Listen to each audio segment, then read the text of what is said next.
नमस्कार, बहुत स्वागत है आपका। देवगुरु बृहस्पति का 22 अप्रैल को मेष राशि में प्रवेश हो गया है और 1 मई 2024 तक मेष राशि में ही गुरु रहेंगे। 30 अक्टूबर तक राहु और गुरु एक साथ बैठकर गुरु चांडाल योग बनाएंगे, लेकिन देवगुरु बृहस्पति 1 मई 2024 तक मेष में रहेंगे और जब तक बृहस्पति देव मेष में हैं, शनिदेव की सीधी दृष्टि उन पर रहेगी, तीसरी दृष्टि। तो शनिदेव की दृष्टि जब गुरु और राहु पर पड़ेगा, तब आपके लाइफ पर इसका क्या प्रभाव पड़ेगा, आज हम यही विस्तार से बताएंगे। देखिए, देवगुरु बृहस्पति को 9 ग्रहों में सबसे ज़्यादा शुभ और पवित्र माना जाता है। गुरु हमारी शिक्षा, धन, विवाह, संतान, दाम्पत्य जीवन के कारक हैं और देवगुरु ज्ञान, धर्म, दर्शन के भी कारक है। उत्तम फलों को देने वाले, परिवार, समाज, हर क्षेत्र में यह सम्मान दिलाने वाले ग्रह हैं। तो देवगुरु महिलाओं के विवाह के कारक भी हैं। अब पद प्रतिष्ठा की प्राप्ति भी देवगुरु की कृपा से ही होती है और देवगुरु की कृपा से मल्टीनेशनल कंपनी में या फिर किसी भी बड़े कंपनी में बड़े पद तक पहुंच जाते हैं। अब देखिए, देवगुरु 22 अप्रैल को मेष राशि में आ रहे हैं। यह उनके मित्र मंगल की मूल त्रिकोण राशि है और देवगुरु 30 अक्टूबर तक राहु के साथ युति करेंगे, चांडाल योग का निर्माण करेंगे। 9 सितंबर 2023 से 31 दिसंबर 2023 तक देवगुरु बृहस्पति वक्री रहेंगे। तो बृहस्पति के मेष राशि में जाने से आपकी राशि पर इसका क्या प्रभाव पड़ेगा, क्योंकि जब चांडाल दोष बनेगा और दूसरी तरफ बहुत मामलों में ये दोष निगेटिव है और बहुत मामलों में अच्छा भी है। राहु बृहस्पति मिलकर जो चांडाल दोष बनाएंगे, शनि कुंभ में बैठे हैं, गुरु राहु को देख रहे हैं, तो बृहस्पति देव जो हैं वो शनि राहु के पाप, दोनों जो पाप ग्रह हैं उनके पाप प्रभाव में आ चुके हैं। तो ये बहुत अच्छा नहीं माना जा रहा, लेकिन फिर भी अच्छा फल, अब गुरु हैं तो कुछ ना कुछ बेहतर फल देंगे ही। और यहाँ पर चूंकि शनि का प्रभाव है, तो ये निगेटिव प्रभाव ज़्यादा जब तक कि राहु बैठे हैं 30 अक्टूबर तक रहेगा। इसके बाद कम निगेटिव प्रभाव होगा जब गुरु पर सीधी दृष्टि शनिदेव की होगी। तो यहाँ पर देखिए, हर ग्रह का एक अधिकार क्षेत्र होता है और उसी के अनुसार वो फल भी देता है, जीवन पर इसका प्रभाव पड़ता है। तो किन चीज़ों पर ज़्यादा असर रहेगा? बृहस्पति खासकर महिलाओं के विवाह के कारक है और यहाँ पर गुरु विवाह के योग बनाते हैं, संतान के योग भी बनाते हैं, स्वास्थ्य की स्थिति में भी सुधार लाते हैं और यहाँ तक कि देखिए, खासकर जो जैसे कि शिक्षा के मामलों में बदलाव करेंगे, पढ़ाई लिखाई में बड़ा बदलाव होगा इस समय। और खासकर एजुकेशन के मामलों में बृहस्पति राहु और शनि का संबंध होने से ज़्यादातर परेशानी ही देगा। अक्टूबर तक हल्की परेशानी है, ज़्यादा परेशानी, लेकिन उसके बाद से परेशानियां कम हो जाएंगी। खासकर पेट की, लीवर की समस्या, सर दर्द की समस्या, ये चीज़ें इस योग के कारण ज़्यादा होगी। बृहस्पति यहाँ पर राशि परिवर्तन करने से ज़्यादा निगेटिव हो गए हैं और शनि की दृष्टि के कारण ज़्यादा नकारात्मक हो गए हैं।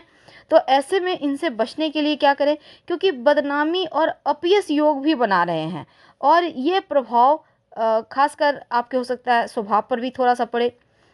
धर्म कार्य से आपको भटकाएंगे ये जो योग है। ये इस समय जैसे कि राहु और केतु वायरस भी पैदा करते हैं, खासकर केतु। तो इस समय थोड़ा सा आपको, जैसे कि कोरोना वगैरह का वक्त है, तो थोड़ा संभल के भी रहना होगा। और बृहस्पति राहु के प्रभाव में है, इसलिए बीमारियां भी बढ़ेंगी। ऐसे में थोड़ा सा आर्थिक मामलों में भी ध्यान रखना है, ज़्यादा हाथ खोलकर धनु राशि वालों, देवगुरु बृहस्पति आपके लग्न के स्वामी हैं, आपके राशि के स्वामी हैं और आपके लग्न और चतुर्थ भाव के भी स्वामी हैं, जो अब पंचम भाव में आ रहे हैं। तो पंचम भाव में उनके आने से आपके लाइफ में बड़ा बदलाव होगा, वो भी सकारात्मक। अब यहाँ पर शनिदेव की दृष्टि देवगुरु पर है, देवगुरु राहु के साथ है और वैसे तो राहु 30 अक्टूबर को यहाँ से बाहर आ जाएंगे, देवगुरु अकेले रह जाएंगे, लेकिन शनिदेव की दृष्टि पूरे 1 साल तक रहेगी, यानी जब तक गुरु बैठे हैं मेष राशि में आपके पंचम भाव में, तो शनि के दृष्टि में ही रहेंगे गुरु, लेकिन गुरु की जो दृष्टि है वो शुभ फल दे रही है। तो देखिए स्वास्थ्य और मानसिक स्थिति में आपका सुधार होगा ये पूरे 1 साल तक। 30 अक्टूबर के बाद ज़्यादा अच्छे रिजल्ट मिलेंगे। आपका करियर दिन ब दिन अच्छा होता चला जाएगा। आर्थिक स्थिति आपकी बेहतर होगी। राहु और शनि का प्रभाव होने के कारण देवगुरु बृहस्पति जो भी परिणाम देंगे वो धीरे धीरे प्राप्त होगी, यानी धीमी गति से प्राप्त होगी। हल्की फुल्की व्यवधान है, लेकिन फिर कार्यों में सफलता आपको मिलती चली जाएगी। अब देखिए कुंडली में अगर आपकी अनुकूल दशाएं चल रही है तो देवगुरु का बहुत शुभ प्रभाव आपको मिलेगा। जो विद्यार्थी हैं ये पीरियड आपके लिए बहुत अच्छा है, बहुत ही ज़्यादा सकारात्मक। कानून मैनेजमेंट की पढ़ाई करने वाले जो बच्चे हैं उनके लिए अच्छा वक्त है, लेकिन 30 अक्टूबर तक राहु का प्रभाव है तो पढ़ाई लिखाई से मन भटकेगा। इसके लिए आपको गायत्री मंत्र रोज़ पढ़ना है। याद रखिए रोज़ भगवान सूर्य को प्रणाम करें सुबह, और गायत्री मंत्र कम से कम 27 बार पढ़ लें तो अच्छा रहेगा आपके लिए। अगर आप अविवाहित हैं तो विवाह तय होगा, विवाह हो सकता है, आपकी सगाई हो सकती है इस पीरियड में। तो संतान प्राप्ति के भी योग बनेंगे। पारिवारिक समस्याएं जो है वो समाप्त होगी, पारिवारिक मामलों में उन्नति होगी और संतान प्राप्ति के योग तो बनेंगे। जो भी मुश्किल थी अभी तक वो समाप्त हो जाएगा। नियमित रूप से भगवान सूर्य को 1 लोटा जल में 1 चुटकी हल्दी डालकर अर्पित करा करें तो आपके लिए बहुत उत्तम रहेगा, और साथ ही हर समस्या का समाधान निकल आएगा। अब देवगुरु काफ़ी समय से जैसे कि प्रयास कर रहे हैं, पद प्रतिष्ठा प्रमोशन जैसी चीज़ें अटकी हुई है तो वो अब आपको आसानी से प्राप्त होगी। और साथ ही सगाई तो होगा ही, खासकर इस समय जॉब करने वाले लोगों को प्रमोशन की संभावना है। अगर आप जॉब में परिवर्तन करना चाहते हैं तो बेहतर प्लेसमेंट भी मिल सकता है, और ये गोचर ज़्यादातर कार्यों में आपको सफलता ही दिलवाएगा।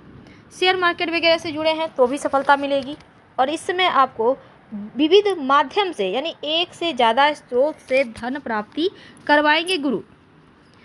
अगर जैसे कि कार्यकुशलता, अगर आप कुछ हुनर सीख लेते हैं तो यकीन मानिए बढ़ोतरी होगी, धन योग बनेगा, और उस जैसे कि आपके अंदर कोई गुण है तो उससे भी लाभ प्राप्त करेंगे। धार्मिक आध्यात्मिक मामलों में उन्नति होगी। पिता से संबंधित मामलों में भी आपके लिए बढ़िया परिणाम मिलेंगे।